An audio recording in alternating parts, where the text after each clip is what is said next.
The Galactic Concord had ruled the stars for 12,000 years. 600 different species lived under its laws. They traded with each other. They signed agreements.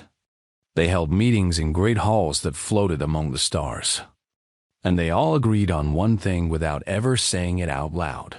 Some species were meant to lead, and some species were meant to follow. Humanity was meant to follow.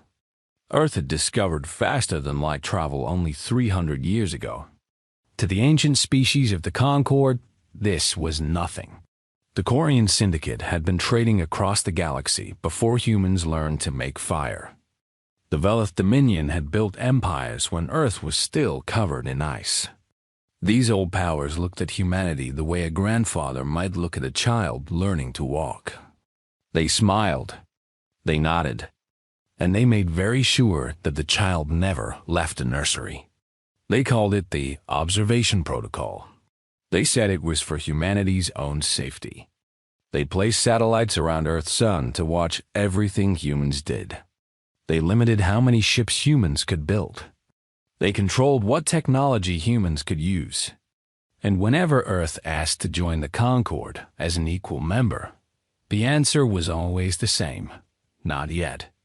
Maybe later. When you are ready. Chancellor Amara was tired of waiting.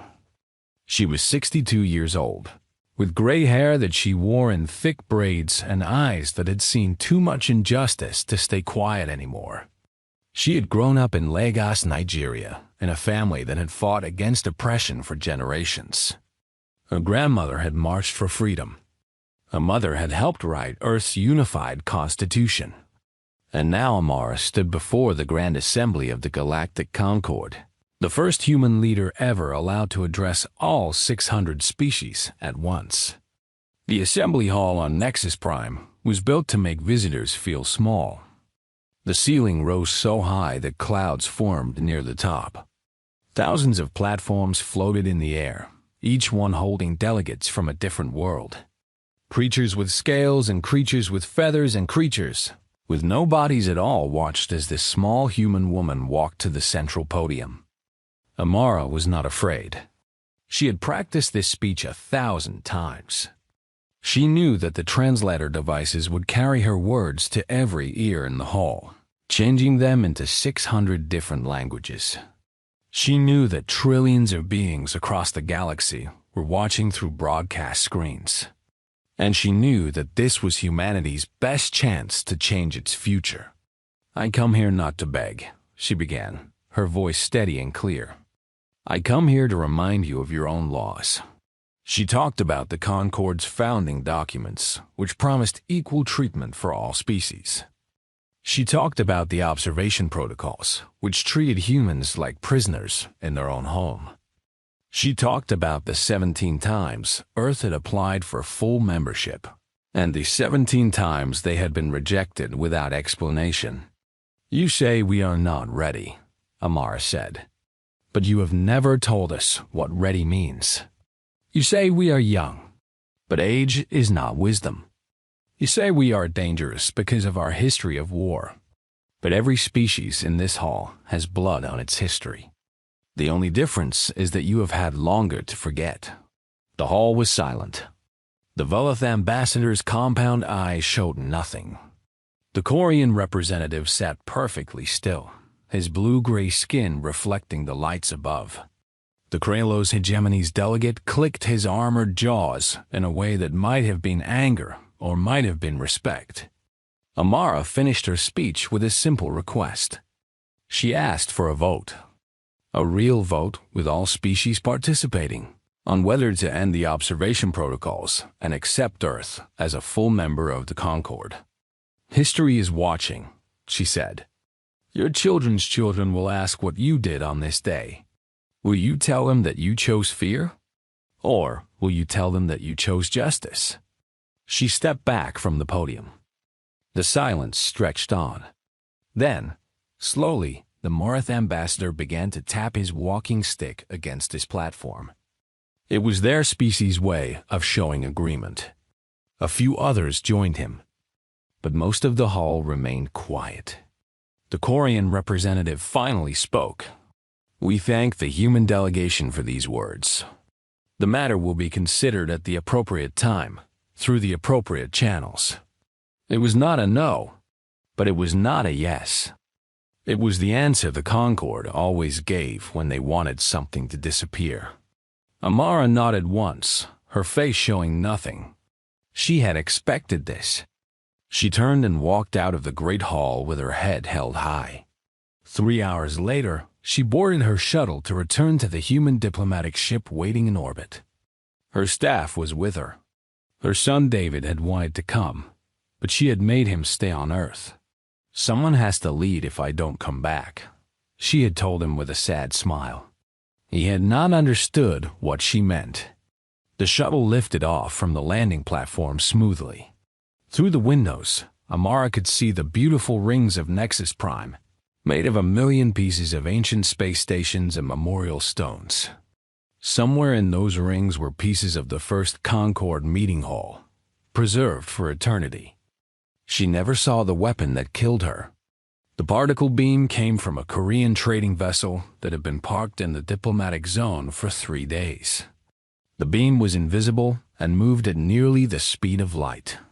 It cut through the shuttle shields like they were not there. It cut through the hull. It cut through everything. The shuttle became a ball of fire and metal. Pieces of it scattered across the orbital ring, mixing with the ancient debris of 12,000 years of galactic history. Amara Concord, Chancellor of Earth, died in a single instant. She did not suffer. She did not have time to be afraid. One moment she was alive, thinking of her son, thinking of the future she had hoped to build. The next moment she was gone. The Concord's official statement came within the hour. The words were careful and empty. They called it a tragic accident. They promised an investigation. They expressed their deepest sympathies to the people of Earth. And they said, almost as an afterthought, that humanity's application for membership would be reconsidered at a later date. On Earth, people watched the news in silence. They saw the footage of the shuttle exploding. They heard the Concord's hollow words. They saw their leader murdered in plain sight, and they saw the galaxy shrug its shoulders. For a long moment, no one spoke. No one cried. No one screamed. Then, slowly, something changed. The grief was still there. The shock was still there. But beneath it, something older was waking up. Something that humanity had tried very hard to forget. The stars had gone silent. But the silence would not last. The galaxy expected humans to cry. They expected anger, protests, maybe a few harsh words on diplomatic channels. Some of the older species even expected something foolish. They thought humans might send a single warship to die against the Concord's massive fleets. That would be typical, they thought. Emotional, irrational. Exactly what young species always did. It would also prove that the observation protocols were necessary. It would show everyone that humans were too dangerous to be trusted with freedom. But the humans did none of these things. Instead, they went quiet. The day after Chancellor Concord's death, Earth closed all its diplomatic channels. Human ambassadors packed their bags and returned home without saying a word. Trade ships that had been traveling to other systems turned around and went back to Earth. The observation satellites that the Concord had placed around the sun kept watching, but there was nothing to see. The humans were simply going about their business, quiet and calm. At first, the Concord was pleased. The Korean syndicate sent a private message to its allies saying that the situation was under control. The humans had clearly accepted reality. They understood that they were small and the galaxy was large. Soon they would send a new leader to apologize and ask nicely for better treatment. Weeks passed. Then months. Earth stayed quiet. The Velith Dominion began to feel uncomfortable. They had studied human history more carefully than most. They knew about the wars humans had fought against each other. They knew about the weapons humans had built. They knew that this species had come very close to destroying itself, not once, not twice, but several times before finally learning to live in peace. Their silence worries me, the Velith ambassador told the Concord Council. When they are loud, we know what they are thinking. When they are quiet, we do not. The Corian representative waved one of his 4 arms in dismissal. They are grieving. Let them grieve. In a year, maybe 2, they will return to normal. They have no choice. But the Morith ambassador, old Vethel, shook his head slowly. He was one of the few in the Concord who had actually visited Earth. He had walked through human cities. He had eaten at human tables. He had listened to human music and read human books. You do not understand them, Vethel said. I have watched their entertainments, their stories. Do you know what they dream about? They dream about being pushed too far. They dream about what happens when peaceful people are forced to remember how to fight. Every culture has these stories. The quiet farmer who picks up a weapon. The gentle father who becomes a warrior. They do not tell these stories because they fear violence. They tell these stories because they remember it.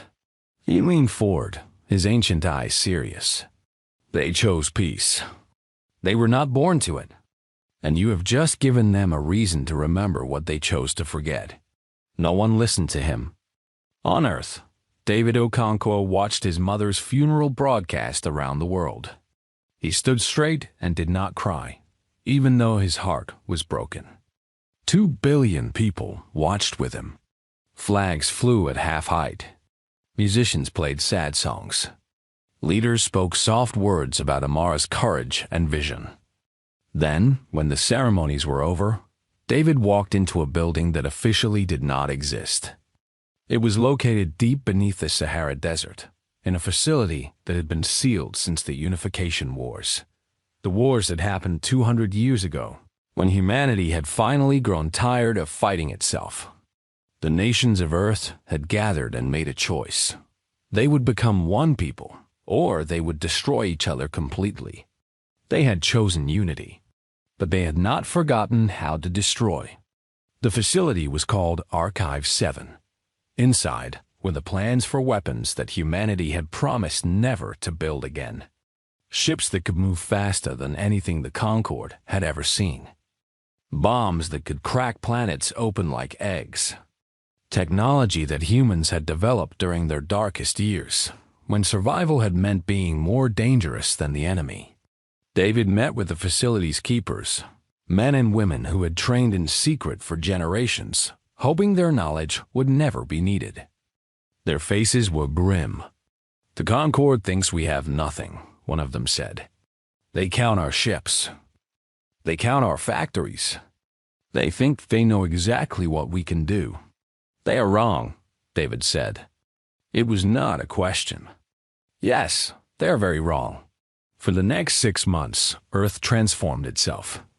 The change happened in secret, hidden from the observation satellites that the Concord thought could see everything. But the satellites could not see inside hollowed-out moons. They could not see the shipyards built in asteroid fields, disguised as mining operations. They could not see the factories buried deep underground, running day and night. Humanity had learned long ago how to hide from itself. During the old wars, nations had built entire weapons programs in secret, invisible to their enemies. Now they used those same skills to hide from the galaxy. The observation satellites began to fail, one by one. Concord technicians assumed it was a natural problem. Space was harsh, and machines broke down. They did not realize that humans were quietly destroying the satellites, removing the galaxy's eyes from their home. Meanwhile, David traveled the world.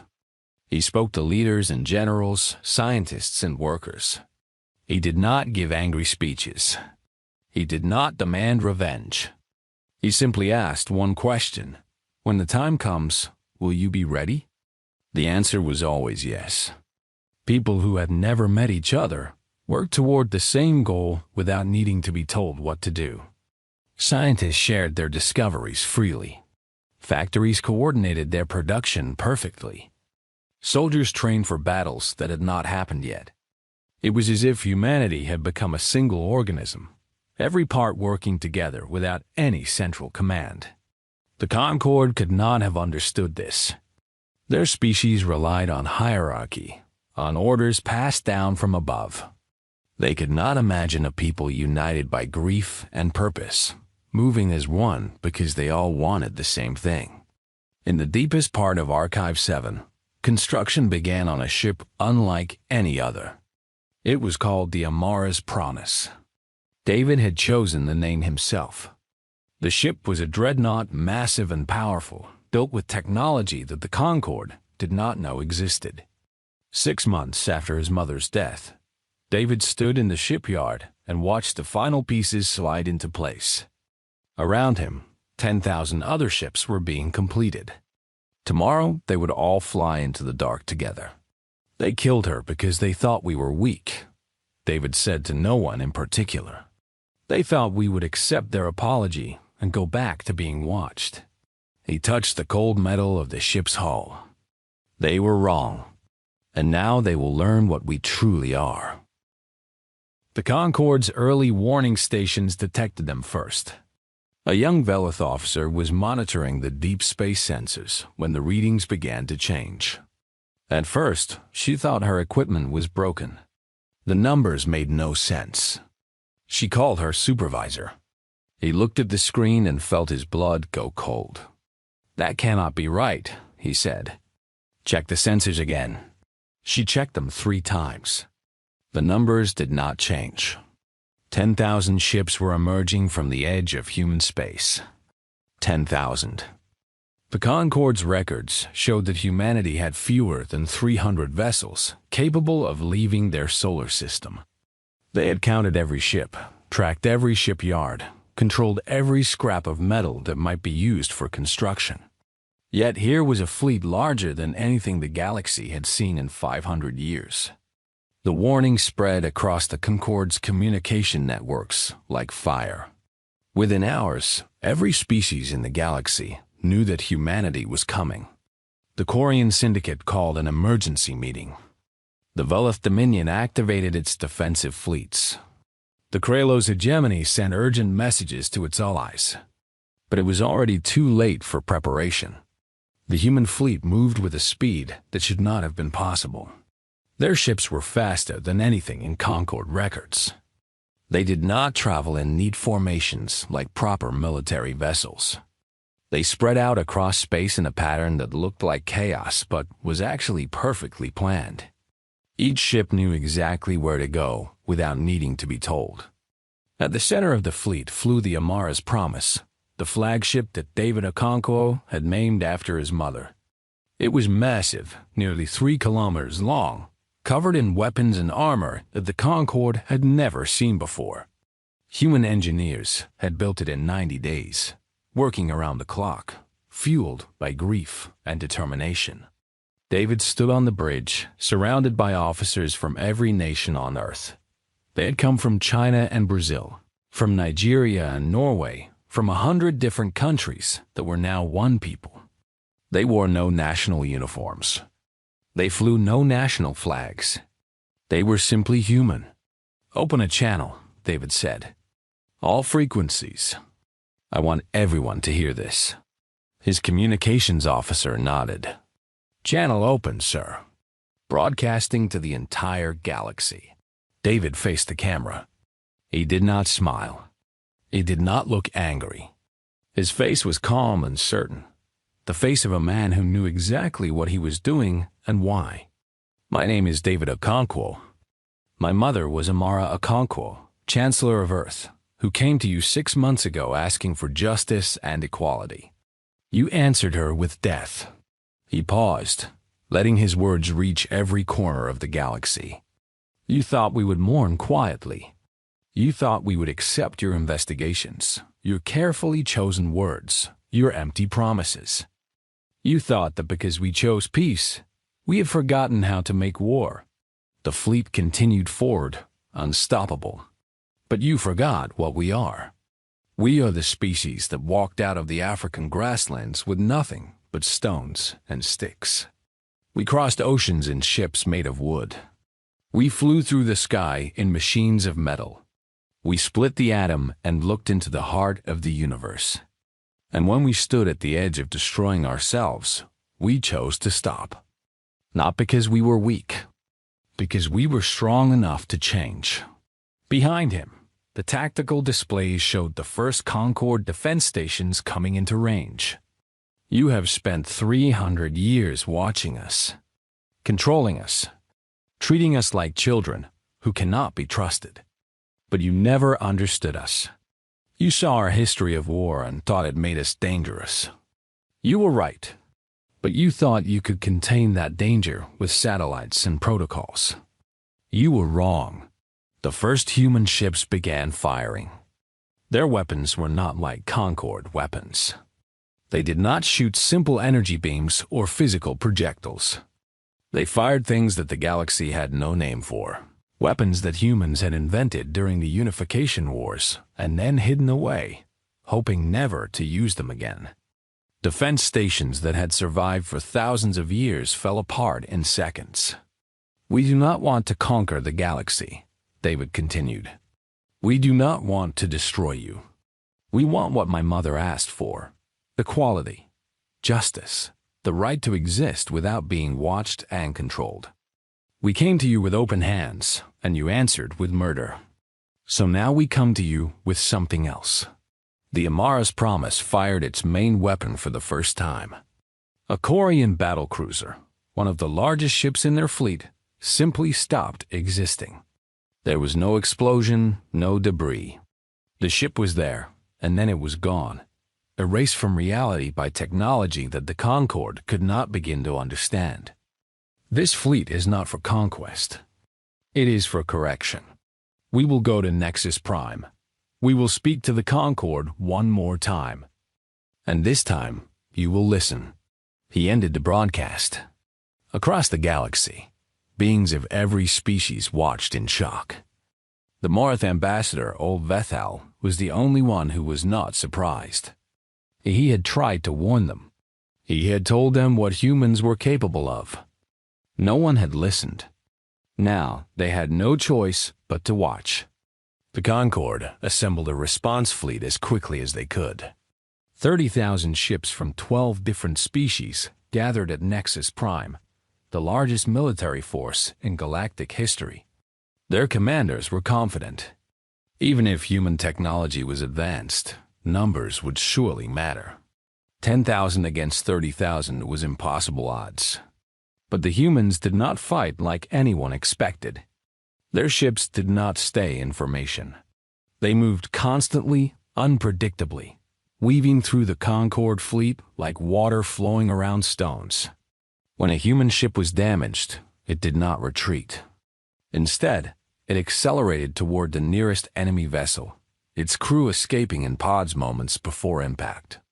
The Concord's central command structure became their weakness. When the humans destroyed a flagship, the ships that depended on it for orders became confused. They waited for instructions that never came. The humans, who needed no central command, kept fighting without pause. And through it all, the Amara's Promise moved forward, untouchable, heading directly for Nexus Prime. They are insane, a Velith commander transmitted to his allies. They fight like they do not care if they die. He was wrong. The humans cared very much about living. But they had learned something long ago. In their many wars against each other, sometimes the will to sacrifice everything was more powerful than any weapon. The Concord had never faced an enemy who believed in their cause so completely. The battle raged across the stars, and humanity pushed forward, unstoppable, toward the heart of galactic civilization. Behind them, the wreckage of Concord ships drifted in the void, silent monuments to a galaxy that had underestimated the wrong species. The Tempest had risen, and it would not stop until it reached its destination. The Battle of Nexus Prime lasted 11 hours. When it was over, the galaxy would never be the same. The fighting began in the outer orbital zones, where the Concord's defensive platforms floated like metal mountains among the stars. These platforms had protected Nexus Prime for 8,000 years.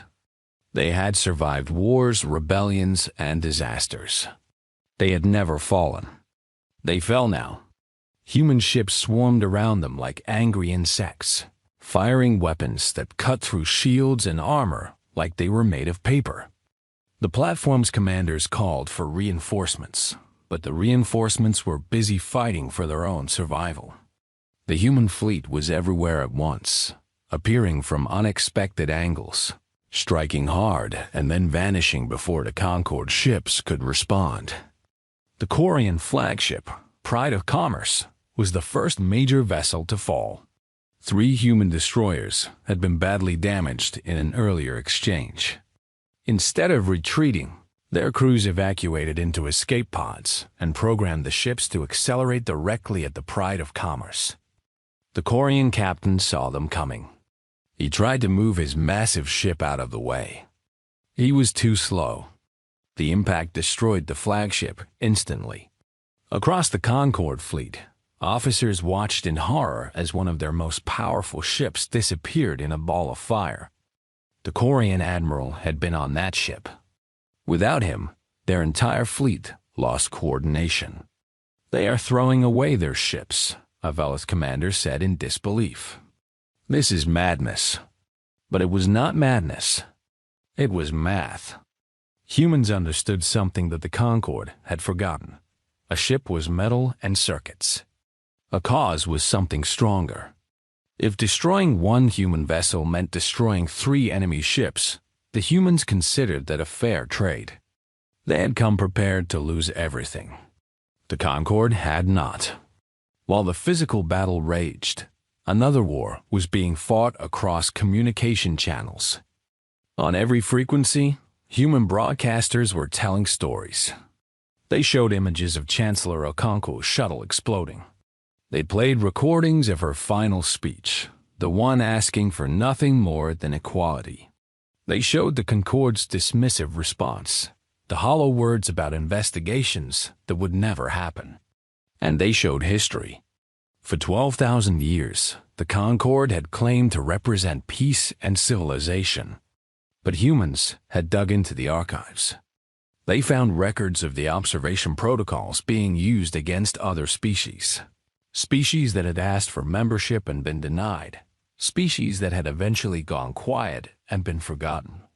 The galaxy had been told that these species had simply faded away.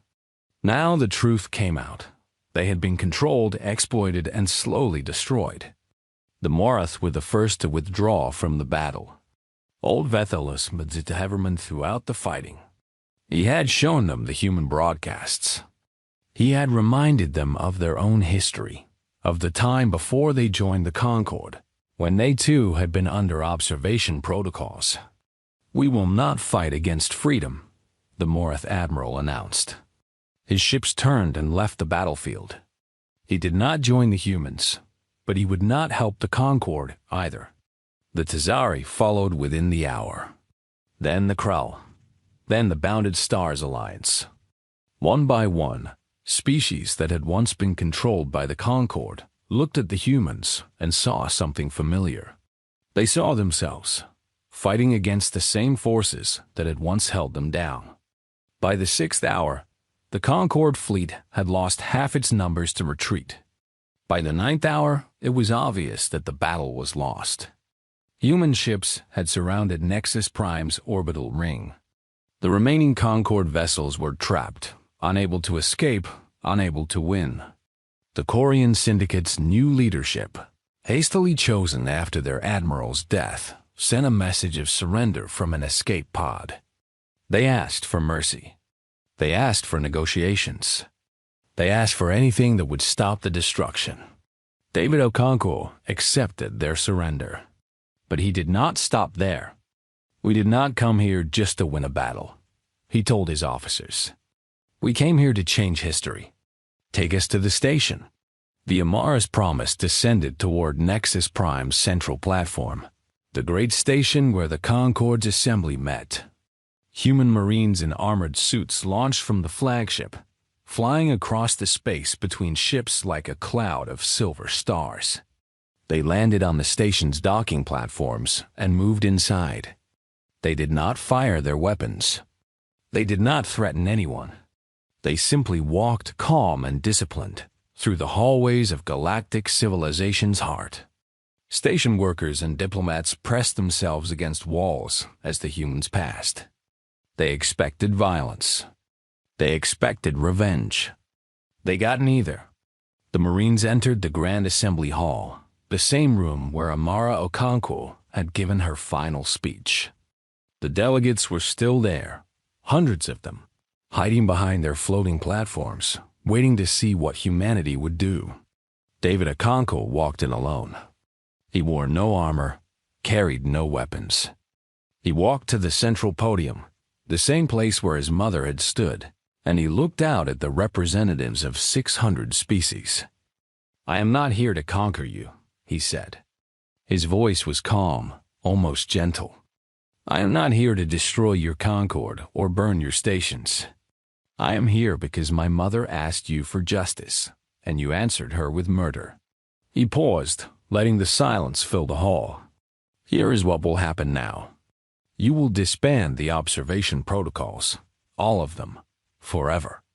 Every species that is currently being watched will be granted full independence.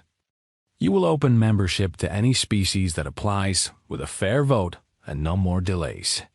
The delegates listened, barely breathing. "You will investigate my mother's death. A real investigation, not a performance. The beings who ordered her assassination will face trial, not in a coin court or a Velith court, but in a court where all species are equal before the law. You will create such a court if one does not exist." He stepped back from the podium. "And you will remember this day, not as a defeat but as a lesson. We came to you asking for respect. You thought we were weak because we asked instead of demanded. You thought our patience meant we could not fight. You were wrong." David turned and looked directly at the Corian delegation, the same species that had ordered his mother's death. "We did not come here to rule you. We came here to grieve. And now that grieving is done, we want only one thing: to never have to do this again." He began to walk out of the hall. Then he stopped and turned back one final time. "The choice is yours. Change, and we will be your partners. Stay the same, and we will return. But next time, we will not stop at the door." He left the assembly hall. Behind him, 600 species sat in silence, trying to understand what had just happened. The most powerful civilization in the galaxy had been humbled by a species they had dismissed as children. Outside, the Amara's promise waited.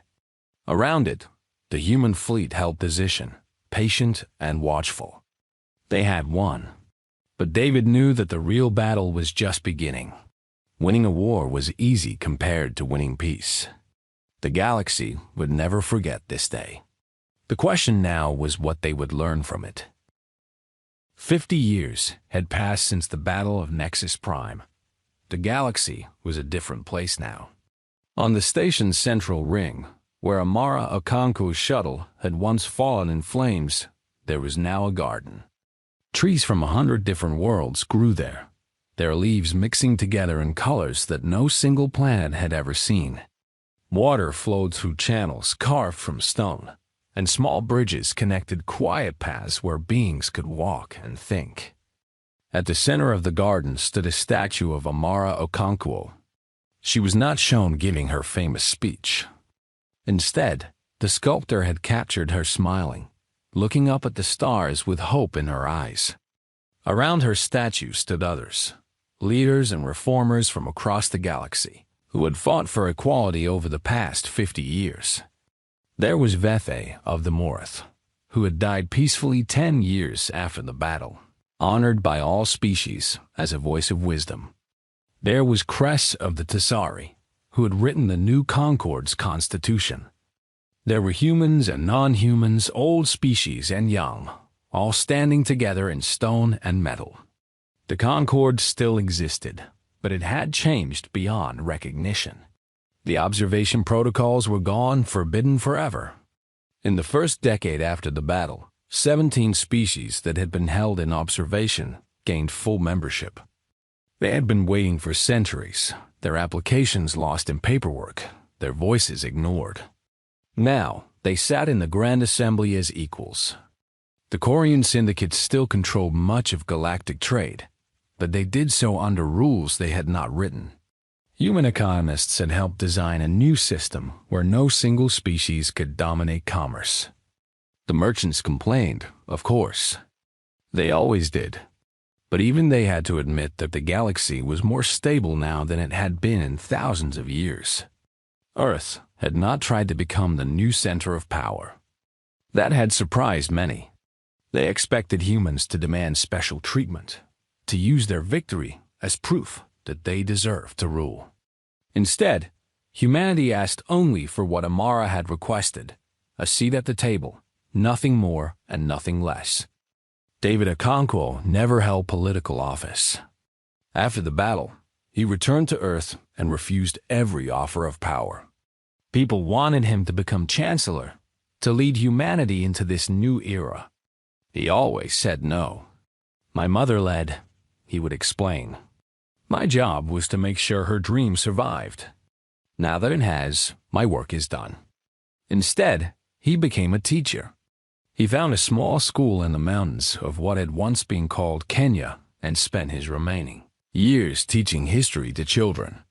He taught them about Earth's past, the good and the bad. He taught them about the wars that had almost destroyed humanity, the weapons that still slept in sealed vaults, the day when their ancestors had stood at the edge of extinction and chosen to step back. "We are not better than anyone else," he would tell his students. "We are not special or chosen. We are just very, very stubborn. When the universe pushes us, we push back. When someone tells us we cannot do something, we find a way. This is our gift. It is also our curse. We must always be careful with it." The students would listen with wide eyes. To them, David Concord was a legend, the man who had brought the galaxy to its knees. They did not understand why he lived so simply, why he walked to school every day instead of traveling in ships, why he grew vegetables in his garden when machines could make any food he wanted. He never tried to explain. Some things had to be learned by living. When David died at the age of 93, the entire galaxy paused to honor him. Ships from every species flew in formation above Nexus Prime. Leaders who had never agreed on anything stood together and spoke of what he had meant to history. On Earth, 2 billion people watched as his body was laid to rest beside his mother, in a simple grave marked only with their names. Old Vetho's successor, a young Morath named Thesan, delivered the eulogy. She had never met David personally, but she had grown up hearing stories about him. To her generation, the Battle of Nexus Prime was not a memory but a legend, something that had happened in a past that felt almost imaginary. The humans have a saying, Thesan told the mourners gathered in the garden on Nexus Prime. They say that the flame that burns twice as bright burns half as long. They use this to describe people who live intensely, who change the world and then pass quickly from it. She paused, looking up at Amara's statue. But I think they are wrong about themselves. Humans are not flames. They are storms. A flame can be put out. A storm cannot be stopped, only waited out. It transforms everything it touches, and when it passes, the world can never pretend that the sky was always so clear. Above Earth, the memorial fleet fired a single salvo into the void. 10,000 ships, descendants of the fleet that David had led 50 years ago, released their weapons in perfect unison. The shots were not aimed at any target. They simply flew outward into the darkness, carrying light to distant stars. Across the galaxy, on 100 worlds, beings of every shape and size looked up at the sky that night. Some were old enough to remember the battle. Most were not, but they all felt something as they watched the light streak across the heavens. It was hope. Not hope that came from comfort or safety. Hope that came from knowing that the universe could change. That even the oldest and most powerful forces could be challenged. That a single voice, speaking the truth, could echo across the stars for generations. In his journals, which were published after his death, David had written a final message. They thought our compassion was weakness. They thought our patience was fear. They thought that because we chose peace, we had forgotten how to make war. They were wrong about all of it. We remembered everything. We simply hoped we would never have to prove it. But when they took my mother from us, when they showed us that hope alone was not enough, we proved it in a way that the galaxy will never forget. This is my wish for the future, that no species will ever have to prove it again. That the lesson we taught will be remembered. That peace will be chosen, not because people are too weak to fight, but because they are wise enough to know what fighting costs. The garden on Nexus Prime grew more beautiful with each passing year. The trees from different worlds learned to grow together, their roots intertwining beneath the soil, their branches reaching up toward a sky full of stars. And in the center of it all, Amara smiled at the future she had dreamed of, surrounded by the friends and allies who had helped make it real. The Tempest had passed, but its echo would last forever.